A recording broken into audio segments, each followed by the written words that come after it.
चालू कर लिया। इनिशियली बैम्बू की खेती के पर्पज से आपके पास आए। अच्छा, बैम्बू समझना था जी, वीडियोस तो मैंने देखे हैं काफ़ी, भी अभी लेटेस्ट के भी जो गुजरात के डले हैं वो भी देखे थे। और जो सीएनजी वाला प्लांट बैम्बू के थ्रू प्रोसेसिंग में वो भी काफ़ी समय पहले आपका एक डला था वीडियो जिसमें पूरा प्लांट का प्रोसीजर समझाया। प्लांट को सीएनजी वाला दिखाया था। उसको लेके आपके पास आए। अच्छा, अभी क्या कर रहे हैं वर्तमान में? वर्तमान में वहाँ 10.5 एकड़ खेती है। अच्छा, उसमें गन्ना है और गेहूँ। अच्छा, अभी शुरुआत करिए और इसीलिए बाहर घूम रहे हो, चल रहे हो ऐसे पुराने किसान बोलेंगे। हाँ, नया तो वो बोलते हैं नया मुल्ला है, ज़्यादा नमाज पड़ेगा। हाँ जी, जैसे कि नर्मदा जी के पास में ही है पर फिर भी तालाब बना के और ड्रिप का पूरा सिस्टम लगा के तालाब तो अच्छी चीज़ है क्योंकि नर्मदा जी से वो गाद और शंकु और ये आते हैं ना, वो रुक जाते हैं और फिर फिल्ट्रेशन अच्छे से होता है। अच्छा हो जाता है। बराबर। हाँ भाई, अभी मतलब चाह रहे हैं इसमें कुछ करें, फिर लॉकडाउन का समय आ गया तो चाहता है कि वेजिटेबल क्रॉप करेंगे कुछ करें, तो फिर होल्ड किया। एक पपीता भी लगाया था और आपसे ही उस समय गाइडेंस भी ली थी, शेड्यूल बनवाया था पर नहीं मैं सक्सेस हो पाया उसमें। तो गलतियाँ घर पे सेटलिंग कर रहे थे ना या पौधे मंगवाए थे? पौधे मंगवाए थे आपसे ही मंगवाए थे। अपने यहाँ तो पपीता बनाते ही नहीं है। नाम से एक नर्सरी से मंगवाए थे। अच्छा जी, तो उसके बाद एक बार मल्चिंग, पीली मिट्टी है वहाँ जो एकदम बालुई होती है थोड़ी सी, उसमें भी मल्चिंग लगा के एग्रोनॉमिस्ट से कंसल्ट किए थे हम, पर फिर भी सक्सेस नहीं मिला। मल्चिंग लगाना डिसीजन गलत रहा, क्लाइमेट कंडीशन। प्लास्टिक मल्चिंग है ना, टेम्परेचर ज़्यादा रहता है तो वो उल्टा हीट ज़्यादा करता है। फिर वापस से जो ट्रेडिशन है कपास का उस पर ही आए ताकि लोकल गाइडेंस मिलता रहे। फिर गन्ना मिल वालों ने संपर्क किया तो गन्ना पे आ गए।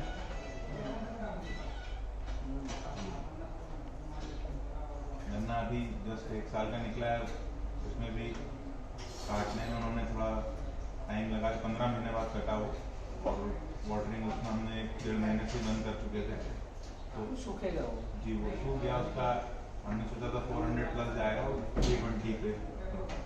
ये सबसे बड़ी गड़बड़ है गन्ने में कि गन्ने की फार्मिंग हम कर रहे हैं और जो मिलें हैं उनकी भी मजबूरी है जी, और एक्चुअली किसान को अगर वो बोलेंगे लास्ट तक पानी दो, पानी देने की हमारी जो मेथड है या तो फ्लड इरिगेशन है और ड्रिप से पानी देते हैं। बहुत कम लोग हैं जो ड्रिप से देते हैं, लेकिन उनकी गन्ना लगाने की पद्धति ऐसी है कि ड्रिप लास्ट तक पहुंच नहीं पाती, वो बारिश में निकाल लेते हैं क्योंकि गन्ना टेढ़ा मेढ़ा होकर गिरेगा। तो सबसे ज़्यादा नुकसान जो गन्ने में है वो वही है कि जब कटिंग का समय आता है और उस समय बोला जाता है कि अब आपको बस पर्ची मिलेगी 10 दिन में, तो पर्ची मिलती है 80-100 दिन में है, वो गन्ना सूखते जाता है। उसके लिए मैंने कुछ किया है अभी गन्ने में। एक तो मेरा वीडियो है 1008 नंबर का, 1008 किसान पाठशाला, गन्ने के लिए स्पेशल है वो। अभी जो हम रेगुलर कर रहे हैं उसमें अगर 1008 का कुछ थोड़ा सा हमने समावेश लिया तो वहीं से रिपेयरिंग आ जाएगी। दूसरा, उसको और अपडेट हम कर रहे हैं, गन्ने का पौध हम खुद ही यहाँ से बना के दे रहे हैं, 5 आँख वाला, 5 पेरी वाला, 5 ट्रिलिंग वाला। उसके लिए आपको देखना है 2266 R&D यूनिट वाले हमारे डेटाज हैं। एक और है 2266 के साथ साथ फाइनल वाला हम 750 क्विंटल प्लस पहुंच रहे हैं जी। और जैसे गन्ना अभी आपने लगाया होगा तो 1 एकड़ में कैसा लगाया, कितना बीज लगाया? सर हमने 40,000 एक एवरेज होना चाहिए प्लांट का, वो करके देखा था, महाराष्ट्र में वीडियो देखा था। और आप जो भारत एग्री की कंसल्टेंसी ली हुई है उसमें वो करके ड्रिप से लगाया हुआ है। 320 का एवरेज आया था ना उसमें आपका प्रति एकड़? उसमें तो मैंने फ्लड से ही किया था, जब अब पूरा ड्रिप से ही किया। आप एक देखिए 2890 नंबर वाला 2890 किसान पाठशाला, तो 3 वीडियो में क्लियरिटी मिलेगी गन्ने की। जी गन्ने में हम लोग जाएंगे साइड में थोड़ा सा, तो ये कम से कम 500 प्लस तो आना ही चाहिए, जी क्योंकि पूरे भारत में काफ़ी गन्ना हो रहा है और काफ़ी फार्मर अच्छा भी कर रहे हैं, लेकिन मास संख्या जो है वो 200 से 250 क्विंटल की है एकड़ की। एक अगर 100 किसान पूरे भारत में हैं तो 1% ऐसे होंगे जो 500 के ऊपर ले रहे हैं। 1% भी नहीं कह सकते, 0.1%। 1000 में से एक आध किसान ऐसा होगा जो 500 क्विंटल के ऊपर ले रहे हैं। वो बात एक अलग है कि सोलापुर सांगली तरफ जो क्लाइमेट अच्छा है तो वहाँ के 50% किसान 500 के ऊपर ले रहे हैं, लेकिन वहाँ भी 50% 500 के अंदर है। इसका रीज़न एक ये है, जो मेथड्स बनी हुई है ना गन्ना फार्मिंग की, वो मेथड्स ऐसी है कि आपको क्लाइमेट ने सपोर्ट करना चाहिए, आपने सही टाइम पर कटिंग होना चाहिए, आपने सही टाइम पर फर्टिगेशन का ध्यान रखना चाहिए, सही टाइम पर इरिगेशन का ध्यान रखना चाहिए। ये ऐसी कुछ फिक्स लाइनें हैं, इसके बगैर आ ही नहीं सकता, क्योंकि ट्रेंड गलत है लगाने का तरीका और उसको टेक केयर करने का तरीका। ट्रेंड में रिपेयर करना चाहता हूँ, एक पोर्टफोलियो सही करना चाहता हूँ, ताकि आपका आगे पीछे कटे तो भी चले, क्लाइमेट में थोड़ी उतार चढ़ाव हो तो भी सही हो जाए, उसमें आगे बढ़ेंगे। बैम्बू में क्या सोच रहे हैं आप ये सब बारे? और मतलब कि मुझे ये दिखा कि खेती अगर एज ए प्रोफेशन चुन रहे हैं तो मास में होना चाहिए। Yes yes yes. मास में नहीं है तो फिर जो दिख रहा है कि 100 में से 99 किसान तो कर्जा है, चाहे वो दिखने के लिए बड़े भी दिख रहे हैं, वो रियलिटी है। तो एक तो मास में होना चाहिए, तो मास में अगर जाते हैं तो बैम्बू बहुत बेनिफिशियल हो सकता है, और इसमें प्लांट जो सीएनजी का अगर कुछ भी काफी रास्ते हाँ, और बाकी इंडस्ट्रीज जो मैंने जो हम लोग इंपोर्ट करते हैं, आपके एक वीडियो में सर ने बताया था, वो सारी चीज़ें मैंने देखा है कि सीएनजी अगरबत्ती प्लास्टिक बोर्ड में काफ़ी फील्ड में उसमें जा सकते हैं, फर्नीचर भी हुए बराबर। तो कहीं ऐसी जो लैंड हो जो इनिशियली, जैसे नर्मदा पट्टी में तो काफ़ी कॉस्टली लैंड हो चुकी है, काफी हो गई। तो कहीं से थोड़ा दूर हटके जहाँ पानी की व्यवस्था हो, किसान के पर्पस की लैंड, इन्वेस्टर के नहीं कि ली और बेच दी, ली और बेच दी, उस प्रकार की लैंड हमें मिलती है तो हम 100 एकड़ 50 एकड़ लेके उसमें करना चाहेंगे, आगे बढ़ सकते हैं। बराबर बिल्कुल सही सोच है। एक हम अभी प्रोग्राम रन कर रहे हैं सेल्फ सस्टेनेबल इकोनॉमी, वो लाइनें देखिए आप। जी बिल्कुल। 20 के बाद प्रेजेंटेशन है ऊपर हाई लेवल पे हमारे, तो किसान की भी समस्या है, गाँव की समस्या है, क्षेत्रों की समस्या है, उनकी सेल्फ सस्टेनेबल एसएससी उसको हम ले रहे हैं ऑक्सीजन पार्क में, ऑक्सीजन उद्यान में। उसमें बैम्बू है फ्रंट पर, उसमें साइजेबल काम हो सकता है। जैसे उसमें कैसा होगा कि आप जहाँ रहते हो, ठीक है, आपने मन बनाया कि आपको बांस लगाना है, तो आपके यहाँ खेती कुछ आपने रखी कि 2 एकड़ 5 एकड़ 10 एकड़ में लगाया, कुछ खेती ऐसी होगी कि आप जनरल कपास मक्का गेहूँ कर रहे हो तो उसकी बाउंड्री पर लगाया, कुछ तो खेत में लग सकता है, कुछ जहाँ खेती हो रही है वहाँ बाउंड्री पर लग सकता है।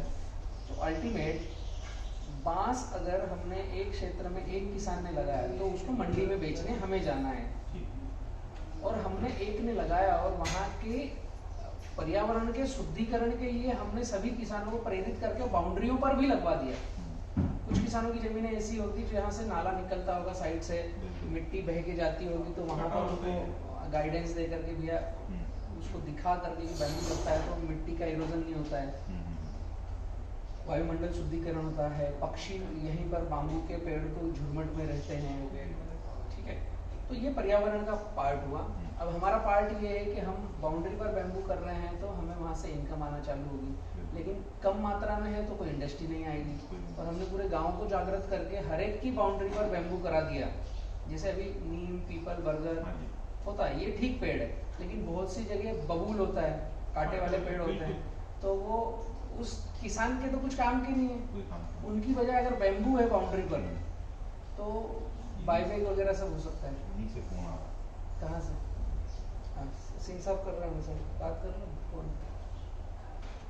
हेलो एसएससी में 2-3 तरीके की चीज़ें हैं। सेल्फ सस्टेनेबल इकोनॉमी, हम पर्यावरण के साथ जा रहे हैं, सेल्फ सस्टेनेबल बनाए पर्यावरण को। किसान के साथ जा रहे हैं कि किसान सेल्फ सस्टेनेबल बने। हम उस गांव के साथ जा रहे हैं जो गांव हमसे जुड़ जाए। गांव ही चाहे, ग्राम पंचायत चाहे कि हमें सेल्फ सस्टेनेबल होना है, तो वहाँ की बेरल लैंड पे हम कर रहे हैं। तो आपके क्षेत्र की अगर आप अगुवाई कर रहे हो तो आप वहाँ से स्टार्टअप ले सकते हो एसएससी के लिए। और एसएससी के लिए बड़ी साइजेबल हमारी पेन इंडिया और इंडिया के बाहर लॉन्चिंग जो है वो 19 तारीख को है।